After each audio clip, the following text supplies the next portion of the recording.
Whoops. Okay, well, I hope you can hear me reasonably well.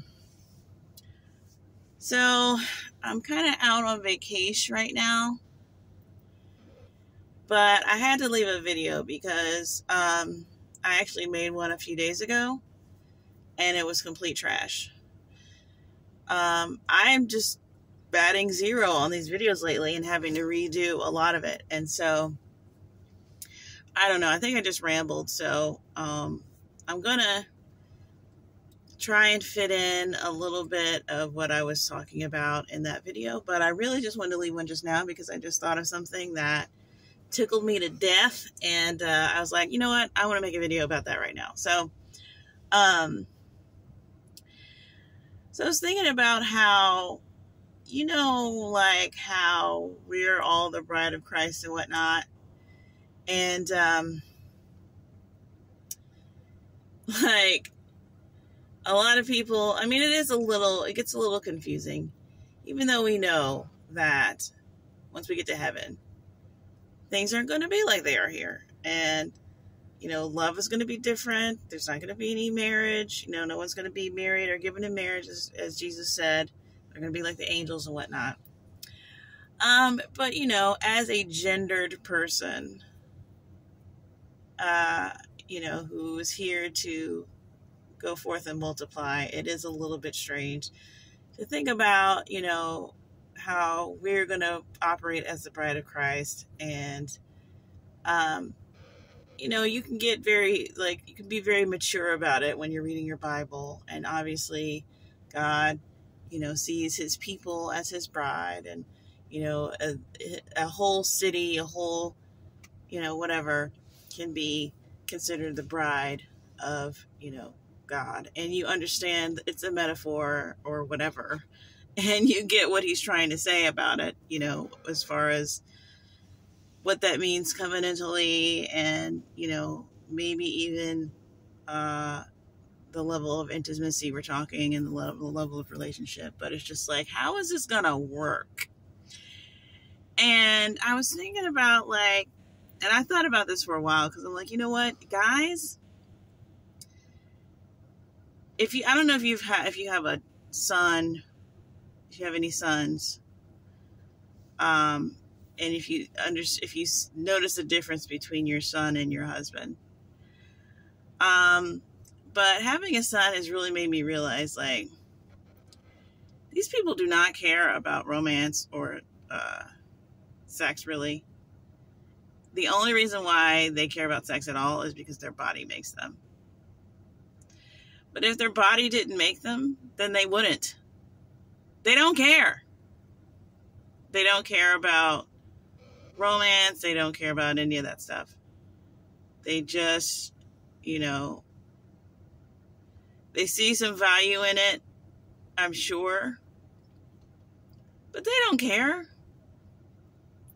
So, you kind of wonder, okay, are the men, are they losing out on something? What kind of relationship are they having with God? Because I'm gonna tell you right now, my relationship is strictly romantical. It's romantic. It don't have to be what we think of, but it's just it's the God of the universe. We're going on boat rides. I don't know what y'all are gonna do, but we're doing stuff. So I'm like, oh, well, what is the guys gonna do? What do they want? It's dude, they're just gonna be doing bro stuff. They're just gonna be doing bro stuff. That's all they want to do. They just want God to say, they just want Jesus to be like, dude, you did good. You're jacked. That's all. They don't need any of that other stuff like we do. They just need Jesus to tell them good job, and that's it for them. They're just going to be out camping and stuff. But we still are going to be ourselves. We come out of the room romantic. We come out of the womb, having, picking our boyfriends. Do you know what I mean? So I think we're going to still be able to keep that. It's not like that's going away. Like, you know, I'm fine with it morphing and all of that stuff. But, you know, after a while, it was like, really? Are we really just going to be like, is it going to be like church? Like, I didn't really think that. But after a while, I was like, you know what? It's fine. The guys don't care. If their body is sending them 0 signals, they will never go in that direction ever. They don't care. They don't even like girls. They like their sisters and stuff. Kind of, maybe, depending on the family. But they will literally not bother with you, like, if they didn't have to. But I was like laughing at myself because I was on the couch and I was thinking about like, I was like, if I'm in heaven, here's what I'm going to be doing. Like, Jesus, I don't know, Jesus is like on the throne or like doing something like important. And for some reason we're all there and we're like bowing down and we're supposed to be like super, you know, reverent and stuff. And then I'm like, I'm going to be up there. I'm going to be like telepathically like talking to whoever's next to me. Like whoever, like, because we'll all be like, you know, have perfect love and all that. And I'll be like, Kathy. You know what I'm saying? I'll be like, Kathy. And I'll be saying all of this in my brain because it'll be telepathic. And I'll be like, do you want to send Jesus a message right now and tell him that we think he's cute? Like on a count of 3. And she'll be like, because she'll be cool. And she'll be like, she won't even be like, she won't even have to agree. She'll just be like 1, 2, and then 3. And then we'll just be like sending him psychic messages while he's doing something serious and important until we see him like crack a smile. And then we'll be like, that's not related. Does he hear us? And then he'll look straight at us. We'll be like, oh my God. That's like, I'm doing that. So,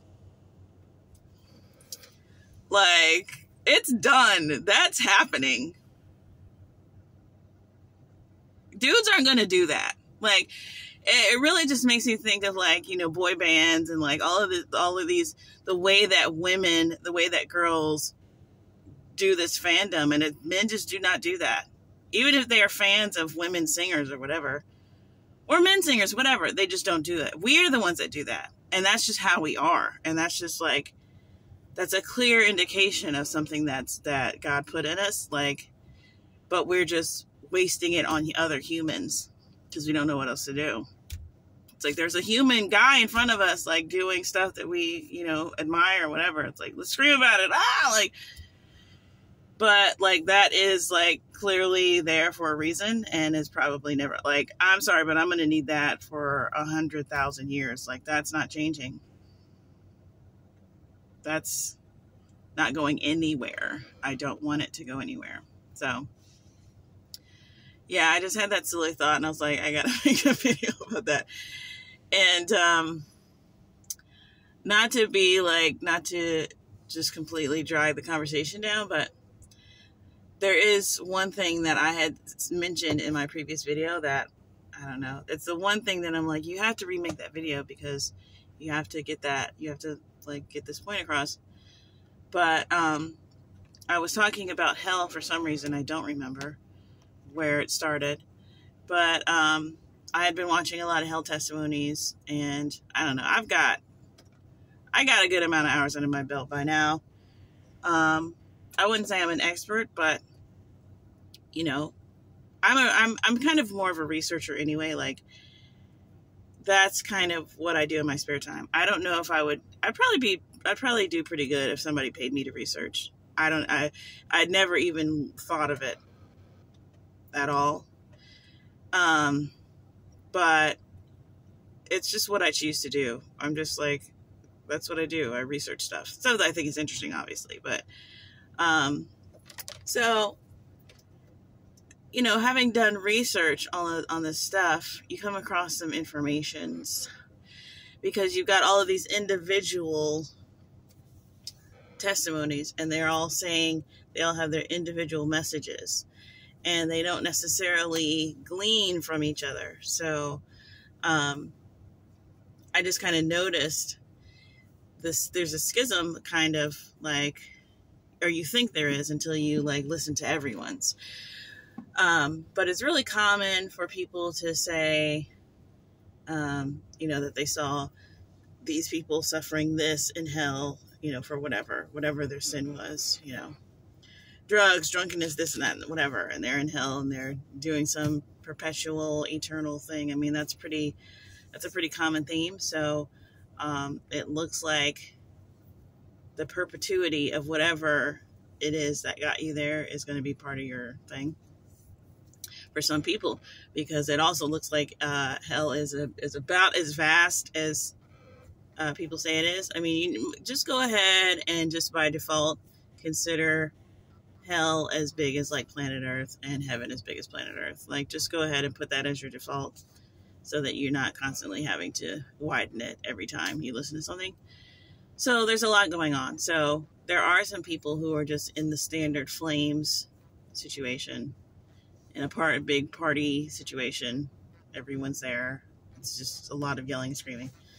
Then there's people in these individual places, and there's cages, and then there's people who are in this sort of vague place, but that is just as scary and terrible because the presence of God isn't there. Then you got people who are in, they're kind of in their own, they're being made to live things out, and it's the same thing. God's not there. It's not, but they may not know where they are. And, so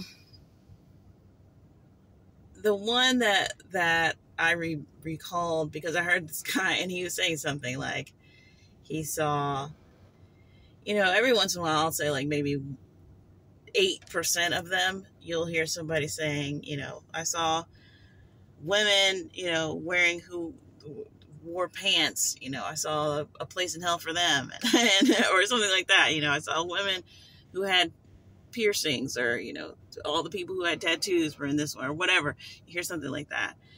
And normally what you'd have to do is just kind of like throw that out or put that on the shelf or whatever. But then I remembered another one that I heard, which was a believer who had gone to hell, and it was a vision. She had a vision. She didn't die or anything, but believers are very useful because they understand a lot more of the landscape of what's going on.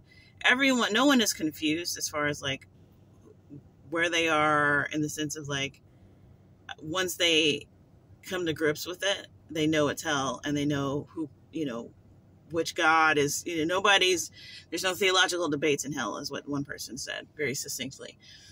But the believers understand. They can tell you, this is this, this is this, this is this. They know the landmarks. It's not like a lot of whatever. It's kind of like, I won't do that right now. Never mind. Because that's how my video got messed up in the first place. But I remember her saying like, she had a vision that she had gone to hell, and she had gone to hell for unforgiveness.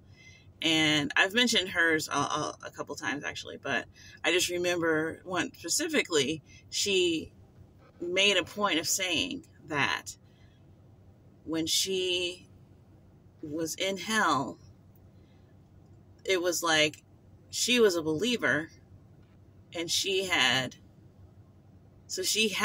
accepted Christ, but because she had harbored unforgiveness, which I don't know if you remember me adding that third thing as one of the things that will keep you from making it. Because she had that, and she had never let go of it, and this was a dream, so this was a warning to her. All of her sins that had been forgiven under that covenant basically returned to her. That's what she understood it to mean. So when she was in that place, she remembered all of the bad things that she had done, all of the bad things in her character. And like she brought up this really benign, what you would consider a benign memory of her, trying to buckle up her child, and her sort of swatting her daughter's leg. But instead of that being sort of covered under this grace, it was like she could feel, she could see her own ugly, controlling, whatever it was, whatever it is about us that is always slightly not great, whatever it is that keeps us, like she was feeling the full brunt of her imperfection and the displeasure of God and, the hurt of her daughter at the time and everything. So it's just like everything negative about that, it all just came back to her. So when I remembered that, like as I was watching somebody saying, oh, I saw all the people who, listen to secular music or whatever weird thing that you want to dismiss, like it was almost like really God brought it up to me as like a, and it's very like when God does that, you can tell it's God because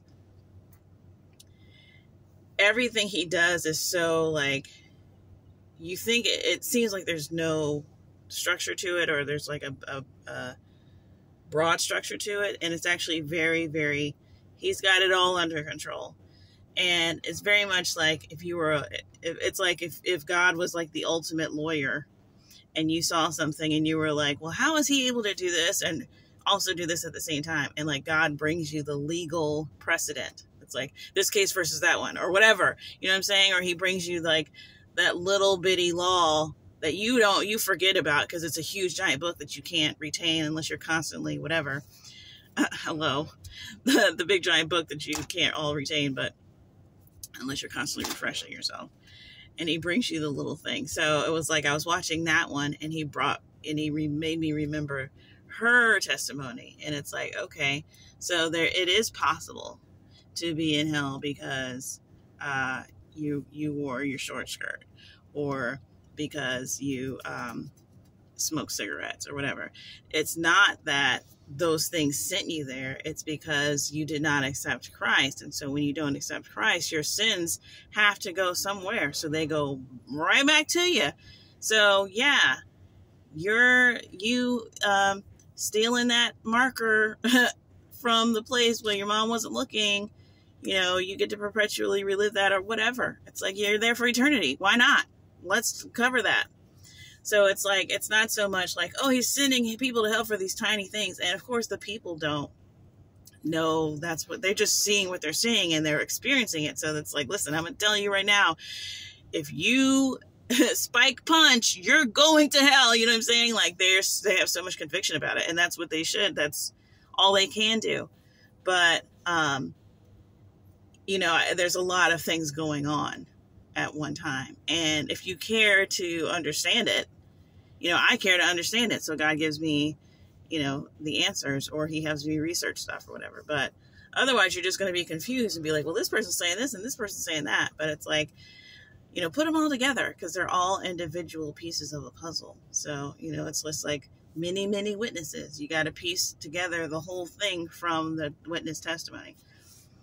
So I just thought that was a really needed clarification for people. If you want to watch some of these or whatever, or you just had one yourself or you've heard somebody and you're like, I know this person isn't crazy, but what she said, is totally like messing up my theology. It's like, listen, what's looking like it's happening is you're going to, because you're not covered, because it's not about the good person and the bad person.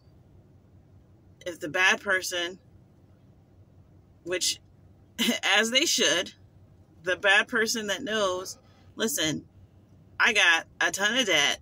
I need this covered by Jesus. And Jesus says, yes, I will come cover it. And he goes, thank you. Woo. And he makes it in. And the good person says, well, I haven't done anything. And they might be, to everyone's standard, people might be like, yeah, no, she really hasn't. Like, she legit does not do anything. She still needs to go through the process. And so you can be good and end up there. I've heard a couple of really sad ones where they say they see their grandma in there and she's going, please let me out or whatever. I think maybe, I don't know, I'm mixing those two, but I do recall a girl saying that she saw her grandmother there And and I remember the person interviewing her was like, was she like a murderer or something? It's like, she still don't understand how the gospel works. You know, it's like, we really don't. And I wish there was like a fundamental underlying principle that was just simple so that you could understand, aside from the fact that it's just like a human soul is the treasure. So it's like, he's just like, is there any human soul? I died for the human souls. Well, which ones? The human ones. Like, what are we talking about? They're all, it's like, oh, you came here and you did a bunch of stuff? Are you a human soul? Okay, well, but you still need the blood. It's like, everything is satisfied with this. Like, I know people think the blood thing is weird and the cross thing is weird and all that stuff, but it's like, it satisfies literally everything. It satisfies the new age people who want to say like, oh, we're just here on a journey. Okay, fine, we're here on a journey. Now come get clean so you can go to heaven. Because God also is holy. That satisfies the people who know that they need to be in church. They know that they're not, they've sinned, and they know that there's something about it that isn't right. There's something about them that isn't right, and they don't know how to get rid of it. And you can't do the scourge thing. You can't, there's not enough works you can do. The stain cannot be removed. Correct. You need to be clean. Come and get under the thing that has been provided for you and go to heaven. It's like, God just made a way to make it. It's like, I don't know, maybe I'm just the only one, because it's like, I'm constantly thinking about how can I please everybody. I know it's possible. It's like when I'm having a party, or I don't know, I'm usually not having the party, but I usually go to the party, and it's like, this person wants this person wants this, I'm like, I know that there's a way to please everybody. Like, I don't know where that comes from. It's not like I'm like super hospitality lady or whatever, but it's like, you know, I know there's a way. You just got to just think about it and just get, you know, and usually I can pull it off. And, you know, what ends up happening, to be honest, while I'm ranting and raving, is that nobody, like, everyone takes it for granted, and they're like, okay, yeah, obviously that's what you're supposed to do. But anyway, it's just like, the cross satisfies all things. Are you just like beyond saving? Great, Jesus died for you. Are you like perfect, but you're still scared to death that you're going to get condemned? Great, Jesus died for you. Go in peace. Like, just take the freaking offer. I just don't understand. Is it because you don't want to like live right? You don't want to like live right after that? Okay. I get it, but try to get that figured out as fast as you possibly can. Because that offer is on the table, and it's an amazing offer. It's like, we'll completely clear your debt, but you got to go and sin no more. Like, we know you racked up $250,000 at the casinos and you have no way to pay it, and they just want fingers and toes and limbs. We'll pay it, but you can't go back. Well, is that really loving? Like, if there's stipulations? What? So, okay, that was a little bit better. Less ranty, more to the point. I mean, it's ranty, but it was to the point. So, if I think of anything else, I will make another video. But am I behind? I don't know if I would say that, but there's a video that was supposed to be made a couple days ago that isn't. So, I still got a few more days of vacation, so maybe I will make one then. In the meantime, this has been me signing out. I hope you can hear any of this. I'll be so annoyed if this whole thing is like muffled. Bye.